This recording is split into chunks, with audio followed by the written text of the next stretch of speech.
Welcome to the Revenge Diary.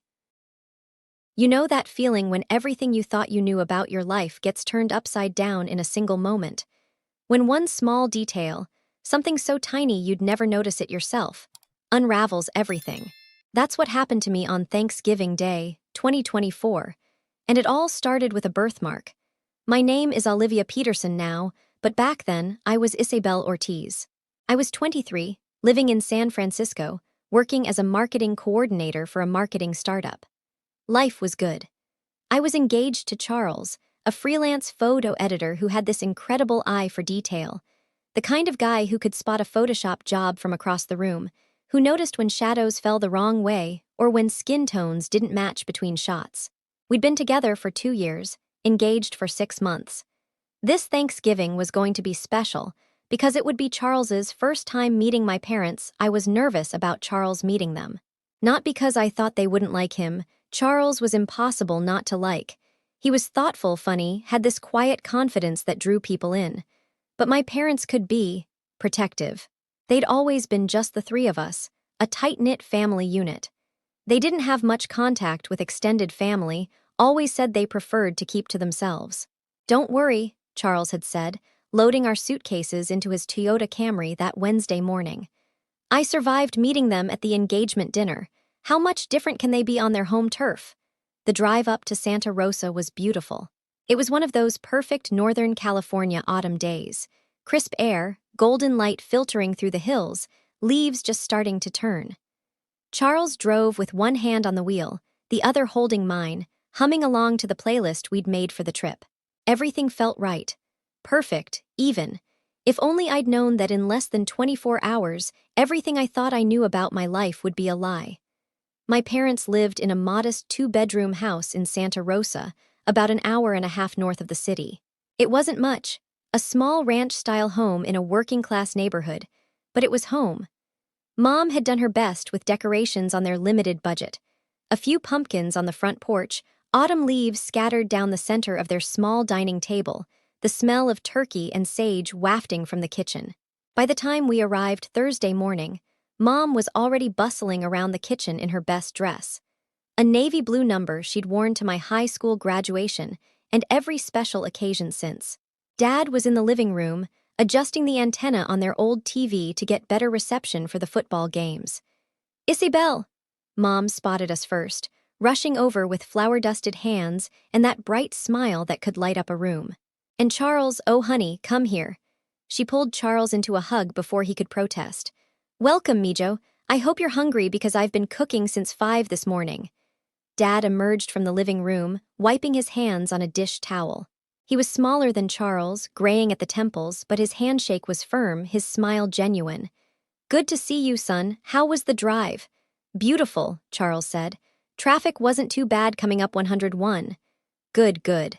Come on, sit down. Maria's been fussing over this meal for days." The next few hours passed quietly.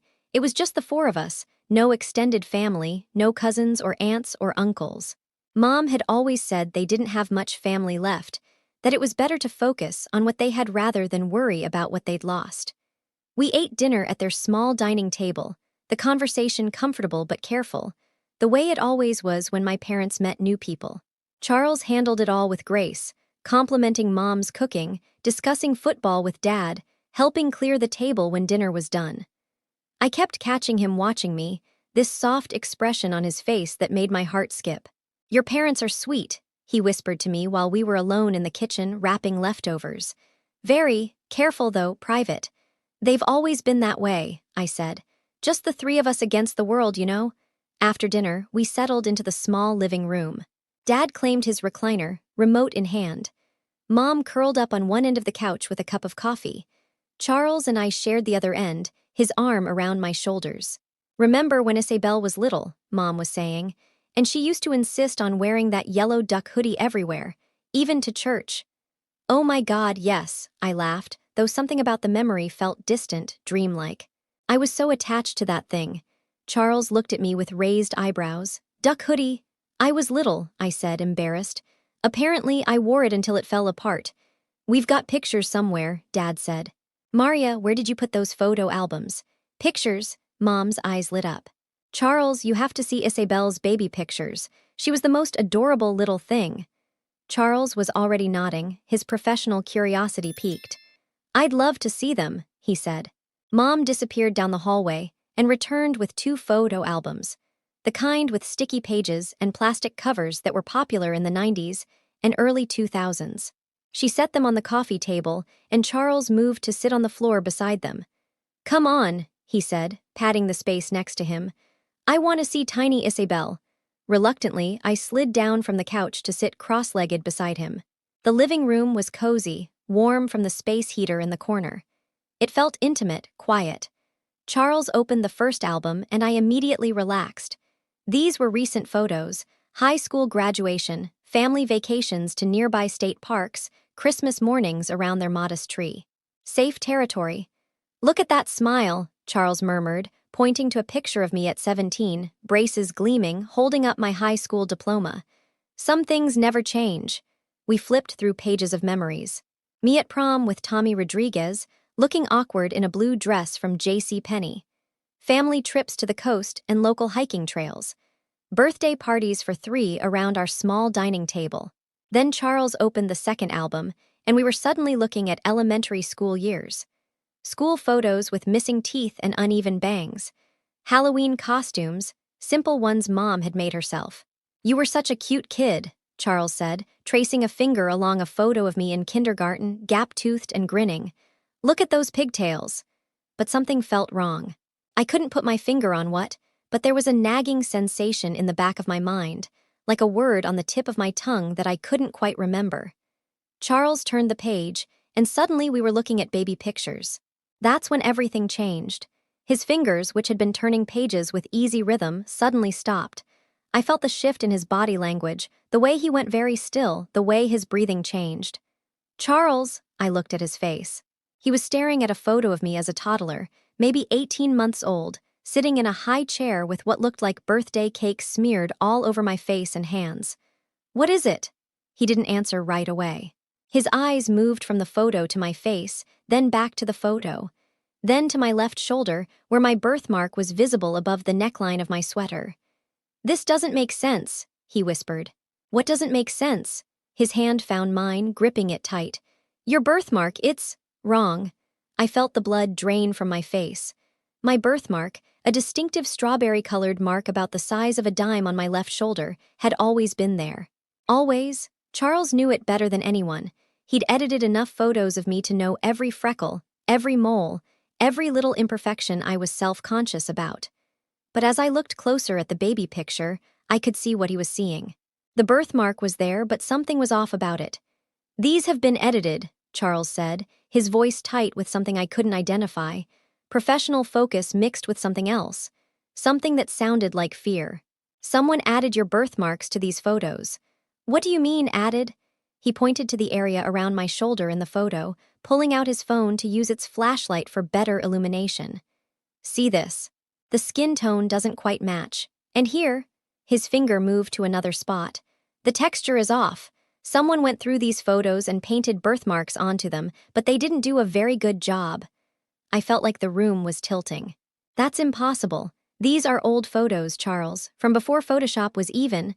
"Photo editing existed before Photoshop," he said quietly. "Basic stuff, but it existed. And these," he held up the photo to catch the light better, "these have been altered."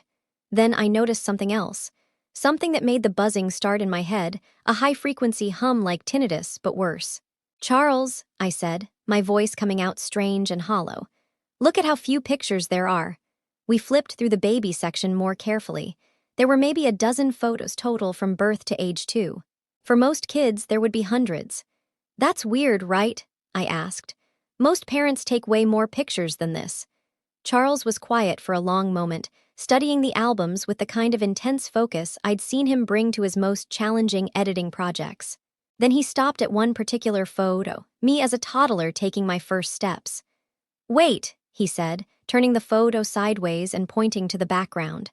Behind me was a playground, distinctive equipment, a particular arrangement of trees, a building in the distance. "I know this place." "What do you mean?" "That's Forest Park in Portland, Oregon, I'm sure of it. My aunt lived 2 blocks from that playground when I was a kid. I spent summers there. He looked up at me, his face pale. But you said you lived in San Luis Obispo until you were 5, right? Yeah. We moved to Santa Rosa when I started school. The buzzing in my head got louder. There's only one photo here that looks completely unedited, Charles said, his voice barely audible. He was holding up the first steps picture. This one. The birthmarks aren't painted on, they're not there at all. This is an original. Why would they have one original photo mixed in with all the edited ones? Charles was quiet for a long moment. Maybe, he said carefully, because this is the only photo they actually took of you. The rest of the evening passed in a blur. I managed to smile and nod through the remaining conversation, helped clean up, said goodnight to my parents like nothing had changed. But inside, I was coming apart. Charles and I went to my old bedroom, small and cramped, with a twin bed and a dresser from IKEA. We closed the door and sat on the bed, the photo albums spread out between us. There has to be an explanation, I said, but my voice sounded unconvincing even to me.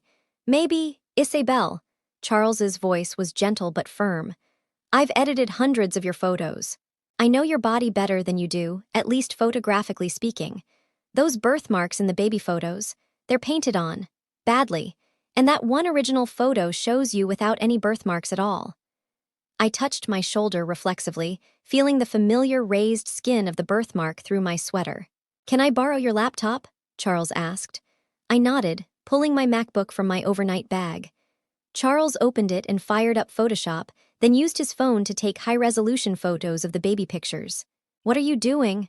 Looking at the metadata, checking for editing artifacts, running some digital forensics. His fingers flew across the keyboard. If these photos were edited, there should be evidence. I watched him work, feeling useless and scared. This was Charles's world, pixels and color correction and digital manipulation. He could see things in photographs that were invisible to everyone else. Few minutes later, he turned the laptop toward me. On the screen was a blown-up section of one of the baby photos, enhanced and filtered in ways that revealed the underlying digital structure. See these compression artifacts? He pointed to areas that looked like tiny squares. And this color banding here, most of these photos were definitely digitally altered. Someone went through and added your birthmarks, but they did it crudely. The technology was probably pretty basic when this was done. When do you think they were edited? Based on the artifacts and the method used. I'd guess early 2000s, maybe 2003, 2004. But why would they edit the photos to add birthmarks? Charles was quiet for a moment. Maybe to make you think these were really your baby pictures. To make the photos match how you look. Charles, I said, my voice barely a whisper, I need you to do something else. What? I need you to reverse image search that one original photo. The unedited one. He looked at me for a long moment, and I could see the understanding dawning in his eyes, the same terrible possibility that was growing in my mind. Are you sure? I wasn't sure of anything anymore, but I nodded. Charles scanned and saved the clearest version of the unedited photo. The one of me taking first steps at that Portland playground, and opened a new browser window. He uploaded the image to Google's reverse image search and hit enter. We sat in silence, watching the results load. And then our world ended. The first result was a missing child database, a picture of me undeniably, unmistakably me, at about 2 years old. Same eyes, same cheeks, same little dimple in my chin. But the name underneath wasn't Isabel Ortiz. It was Olivia Peterson. Last seen, March 2003. Portland, Oregon. Posted by Sophia Peterson. Taken by non-custodial guardians. Last known clothing, pink overalls and yellow duck hoodie. The yellow duck hoodie. The one Mom had been talking about just hours earlier. The photo was identical to the one in my parents' album, the only unedited one. They'd kept the original photo from when I was kidnapped. I don't remember much about the next few minutes. I think I might have made a sound, not quite a scream, not quite a sob. Charles's arms were around me, holding me together while everything I thought I knew about my life fell apart. 21 years. I'd been missing for 21 years and I'd never even known it. The people I called Mom and Dad, the people who'd raised me, loved me, given me everything they could afford, had stolen me. We left the house at dawn. I couldn't sleep, couldn't even pretend to sleep. Charles and I had spent the night going through every photo, comparing them to the missing child posting, researching Sophia Peterson, trying to piece together what had happened. Sophia Peterson, my mother, my real mother. We found news articles from 2003. A bitter custody battle during a messy divorce. Sophia had lost temporary custody after a minor drug possession charge, marijuana, not exactly the stuff of hardened criminals. She'd been ordered into rehab and parenting classes while I was placed in temporary foster care. My biological father, Michael Peterson, had been ruled unfit for custody months earlier. The court documents we found painted a picture of domestic violence and alcohol abuse, restraining orders, police reports, multiple DUI arrests. He'd lost all parental rights before Sophia's drug charge even came to light. By the time I was taken, he was serving an 18-month sentence for his third DUI and violation of the restraining order. That's when I disappeared. The articles painted a picture of a young mother who'd made some mistakes, but was trying to get her life together, fighting not just for custody, but to protect me from a father who'd already proven dangerous. She'd completed rehab, attended every parenting class, jumped through every hoop the court required. And while she was doing everything right, someone had taken her daughter and vanished. "We need to go to the police," Charles said as we loaded our suitcases into his car. The sun was just coming up over the Santa Rosa hills, painting the sky in shades of pink and gold. It should have been beautiful. Instead, it felt like the end of the world. "What do I even say?" I asked. "Hi, I just found out I was kidnapped 21 years ago by the people I thought were my parents."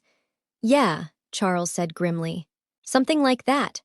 We drove to the Sonoma County Sheriff's Office in downtown Santa Rosa. I sat in the lobby at 7:30 a.m. on Black Friday, still wearing yesterday's clothes, trying to figure out how to explain that my entire life was a lie. Charles sat beside me, our printed evidence in a manila folder on his lap. "You don't have to do this right now," he said quietly. "We could wait, process this, figure out—" "No." My voice came out stronger than I felt. "That woman, Sophia, she deserves to know I'm alive." The desk sergeant was kind but skeptical when I tried to explain why we were there. I'm sure I sounded crazy, rambling about photo albums and birthmarks and reverse image searches. But when Charles showed him the printed comparison between the original playground photo and the missing child report, everything changed. Within an hour, we were sitting in an interview room with Detective Gloria Santos, a sharp-eyed woman in her 40s who specialized in cold cases involving missing children. "I need you to walk me through this again," she said, spreading our evidence across the table. "From the beginning." I told her everything. The photo albums, the edited pictures with birthmarks painted on, Charles's discovery that most of the photos had been digitally manipulated. The one original photo that led to the reverse image search results. My supposed life history versus what we'd found in the news reports about Sophia Peterson. Detective Santos listened without interruption, taking notes, occasionally asking for clarification. When I finished, she was quiet for a long moment. "The missing child report is still active," she said finally. "Sophia Peterson has never stopped looking for her daughter." "The original photo," I said. "The one that wasn't edited. Why would they keep that?" "Sometimes kidnappers keep something from the original crime," Detective Santos explained. "A memento, proof of what they did. Or maybe they kept it because they needed to know what you really looked like before they started creating the false history." "What happens now?" "Now, we investigate. We'll need to interview the people who raised you, verify the timeline, dig into their background. If this is what it appears to be, if Roberto and Maria Ortiz kidnapped you in 2003, they're looking at federal charges. Kidnapping across state lines, and probably dozens of other charges." I felt sick. These were the people who taught me to ride a bike, helped me with homework, sacrificed to give me what little they could. They'd been loving parents in every way that mattered, even if they couldn't afford much, except for the small detail that they'd stolen me from my real mother. "I know this is difficult," Detective Santos said gently. "I need you to understand that once we move forward with this investigation, it's out of your hands. Federal kidnapping charges aren't something victims get to choose whether or not to pursue. The government will prosecute this case." The weight of that settled over me. There would be no going back, no way to protect the people who'd raised me from the consequences of what they'd done. "I understand," I said quietly. "Right now, I just want to understand what happened. And I want Sophia Peterson to know that her daughter is alive." Detective Santos nodded. "We'll start there." By noon, there were federal agents at the small house in Santa Rosa. By 6 p.m., Roberto and Maria Ortiz were in federal custody. I watched the arrest from Charles's car, parked across the street. I don't know why I needed to see it, but I did. Maybe for closure. Maybe to make it real. Mom came out in handcuffs first. She looked smaller than I remembered, older. The modest house behind her looked different with police cars in front of it, not like home anymore, just like a crime scene. Dad Roberto was next. He walked straight-backed, dignified even in handcuffs. Just before they put him in the police car, he looked directly at where Charles and I were parked. Our eyes met through the windshield, and for just a moment, I saw something that might have been remorse. Or it might have been love. The next few days were a blur of lawyers, federal agents, and news reporters who somehow kept finding our hotel. Charles fielded most of the calls, protecting me from the worst of the media circus, while I tried to process what was happening. The investigation moved quickly. Federal agents had been working missing child cases for decades, and they knew exactly what to look for. Within 48 hours, they'd unraveled 21 years of carefully constructed lies. Roberto and Maria Ortiz weren't even their real names. They were Alex and Gabriela Gonzalez, and they had outstanding warrants in 3 states for various fraud charges dating back to the 1990s. Taking me hadn't been their first crime, it had just been their most serious. They'd been running from the law when they took me, which explained why they'd kept to themselves all these years, why there was no extended family, why they'd always been so careful and private. The story, as it emerged through interviews and court documents, was both more complicated and more simple than I'd imagined. In March 2003, I was in temporary foster care while Sophia completed court-ordered rehab. Roberto and Maria had been approved as emergency foster parents, a process that, in 2003, didn't include the extensive background checks that exist today. They'd used false identities, fake references, the whole 9 yards. They were supposed to be caring for me for 6 weeks, just until Sophia finished her program and regained custody. Instead, they disappeared with me in the middle of the night. They'd driven from Portland to California, changed their names, enrolled me in preschool under a false birth certificate they'd purchased from someone who specialized in identity fraud. They'd built an entire life around the lie, complete with fake family histories and manufactured memories. And the most twisted part, according to the FBI psychologist who interviewed them, they genuinely believed they were saving me. They convinced themselves that Sophia Peterson was an unfit mother, Agent Rebecca Banks explained to me during one of our interviews. In their minds, they were rescuing you from a dangerous situation. But Sophia had completed rehab, I said. She was getting her life together. People believe what they want to believe, Agent Banks said. And after 21 years of living the lie, I think they'd actually convinced themselves it was true. The photo editing had been Maria's idea. She'd worked as a secretary at a small-town newspaper in the 1990s and had picked up basic photo manipulation skills. When I was around 4 and started asking questions about why I didn't have baby pictures like other kids, she'd gone through what few photos they had and added birthmarks to make them look like they matched my current appearance. It was amateur work, but it had fooled a 4-year-old. And by the time I was old enough to notice inconsistencies, the edited photos had become part of our family mythology. But here's the thing that broke my heart. I could tell that Roberto and Maria had loved me. Really, genuinely loved me. In their twisted way, they'd thought they were doing the right thing. They'd given me a good life, a stable home, as much as they could provide on their limited means while living as fugitives. It just hadn't been their choice to make. Sophia Peterson was 47 years old when I met her. Agent Banks arranged the meeting through video call first, a way to ease into what was going to be an emotionally devastating reunion for both of us. I sat in the FBI field office conference room, Charles beside me, staring at a laptop screen while we waited for the call to connect. When Sophia's face appeared on the screen, I knew immediately she was my mother. I looked exactly like her. Same dark eyes, same bone structure, same little dimple in the chin. It was like looking at a preview of myself in 20 years. Her hands flew to her mouth when she saw me, and tears started streaming down her face before either of us said a word. "Olivia," she whispered. "Oh my God, Olivia. Hi, I said, and my voice came out small and strange. I don't know what to call you. Sophia is fine, she said quickly. Whatever feels comfortable, I can't believe you're real. I can't believe you're alive and healthy and... She wiped her eyes with shaking hands. You're so beautiful. You look just like your grandmother, my mom. She passed away 5 years ago, but she never stopped believing we'd find you. We talked for 2 hours that first call. Sophia told me about the last 21 years, how she'd rebuilt her life around the hole I'd left behind, how she'd become a trauma nurse specializing in pediatric care, how she'd remarried a man named George who'd supported her search for me, even though it meant living with the ghost of a missing child. We have 2 kids, she said hesitantly. You're half-siblings, Elizabeth's 16 and Jake's 13. They don't know about you yet. I wanted to wait until you knew I was real, I finished. Until I could believe this wasn't a dream, she corrected, tears streaming down her face. Oh God, Olivia, I've imagined this moment 1,000 times. I used to practice what I'd say to you, how I'd explain. But now I can't think of anything except that you're here, you're alive, you're safe. She pressed her hands to the screen like she was trying to touch me through it. I know this must be so confusing for you, and I know you have parents who raised you, but sweetheart, not a day went by that I didn't think about you. Not one single day. 3 weeks later, I flew to Portland. Charles came with me, bless him.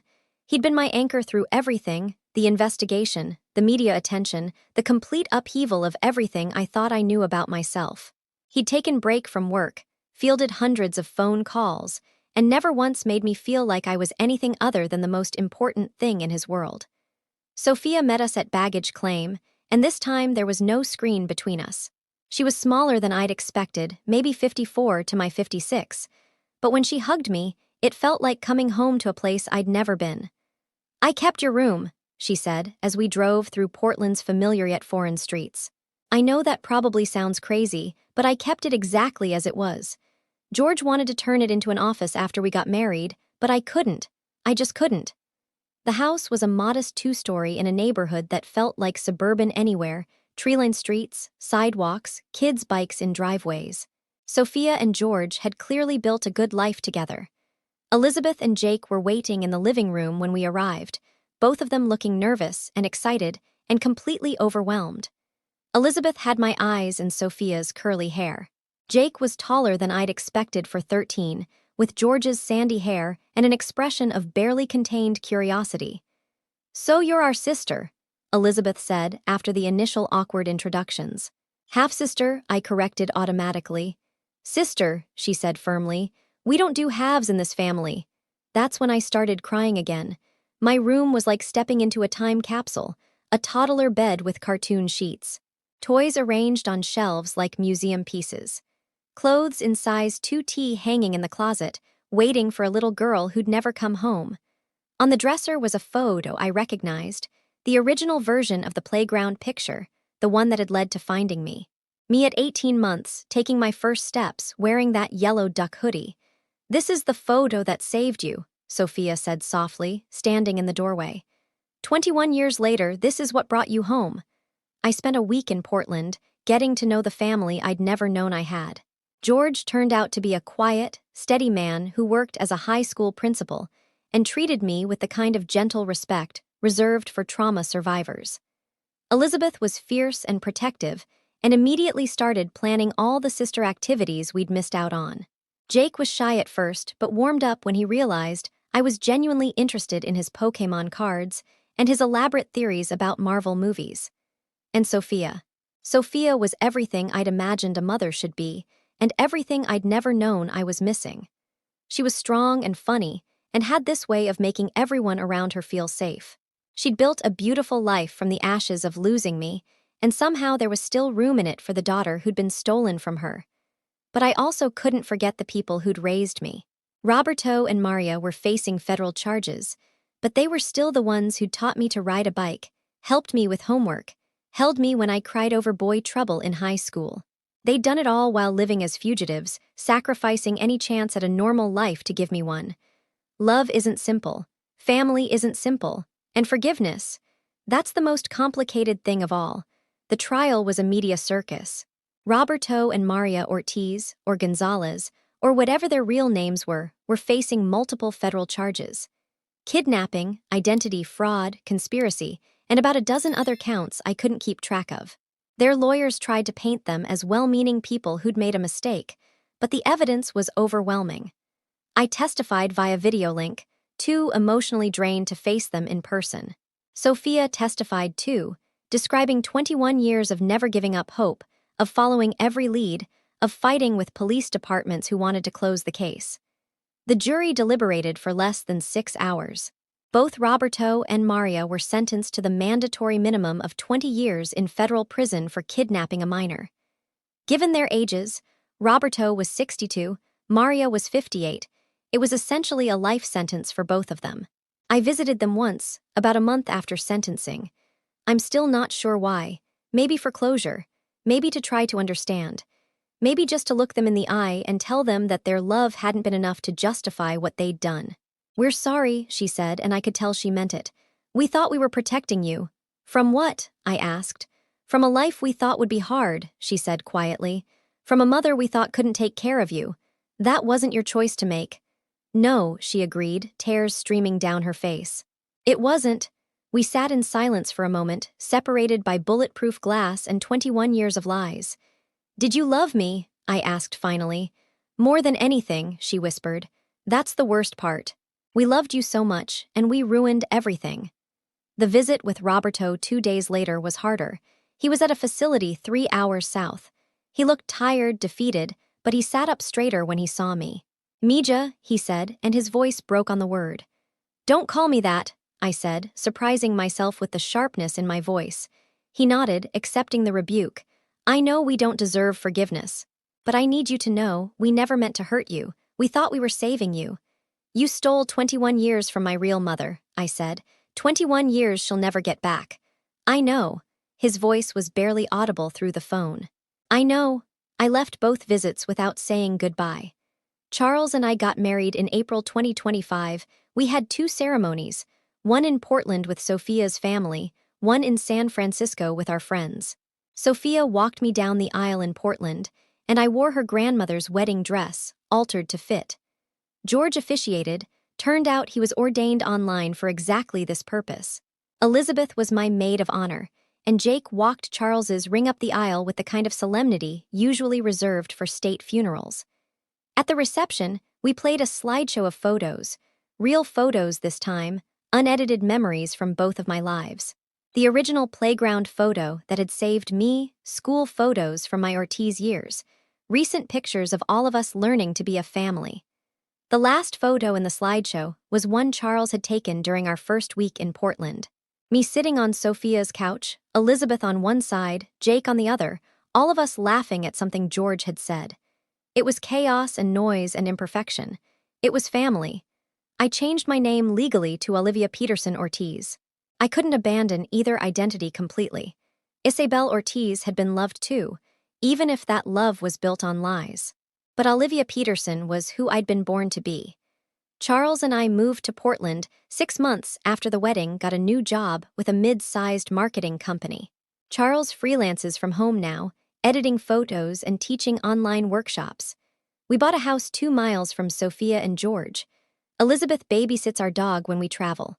Jake has decided he wants to be a photographer when he grows up, and Charles is teaching him the basics. It's not the life I planned, but it's the life I was meant to have. If you enjoyed this story, make sure to hit that like button. And don't forget to share this video and subscribe if you haven't already. We've got more incredible revenge stories coming your way. Now I have to ask you this.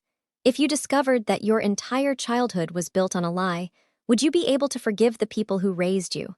Could you separate the love they gave you from the crime they committed? This is one of those situations where there's no clear right or wrong answer. Let me know in the comments what you think you would do. I'm genuinely curious to hear your perspective on this impossible choice.